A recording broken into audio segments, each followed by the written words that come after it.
Hey guys, this is Josh with North Strand Community Church. We're looking at the Behringer x32.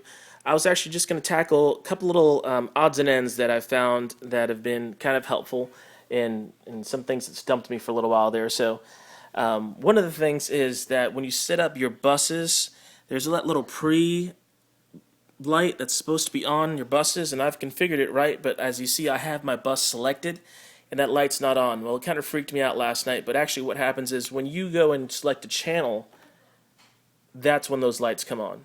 So I had set it up, the lights weren't on, it's freaking me out. When you just select the buses, that little pretty light doesn't come on. So I know we all like the safety and security of like our analog boards to see that little switch pushed down all the time and be able to scan through the board and go, okay, all those buttons are down.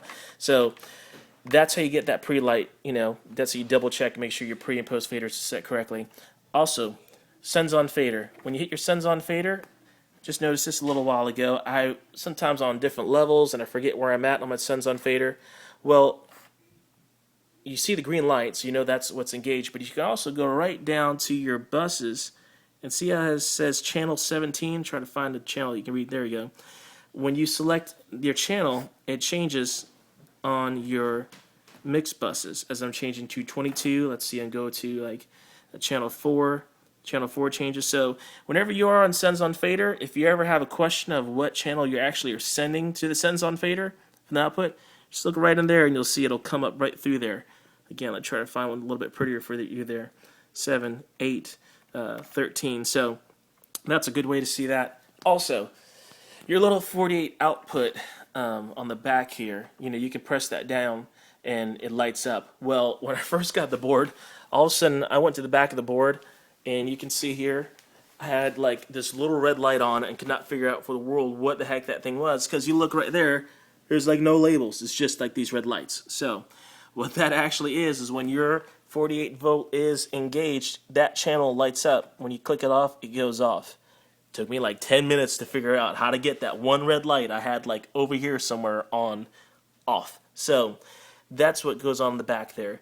Those are my little odds and ends. And also, when you start up this board and you're just kind of fooling around on it, if you're subject to epileptic seizures or like just can't stand flashing bright things, this button's always blinking because it's the delay timing. So what I do when I'm programming, I'm sitting here, I don't want to look at that. Just go ahead and go bank C, turn it all blue, the world calms down. It's much nicer and peacefuler that way. So those are some little odds and ends on this Behringer x32, and everything else will be a little bit more topical. But I just figured I'd throw this one in for fun. All right, guys, we'll talk to y'all later. Bye. Oh, one more thing for you guys. You might have noticed on some of my channels I have things like blacked out, and basically that's easy enough. When you go to your colors, for example, I'll just be on my bus here for the keys ears.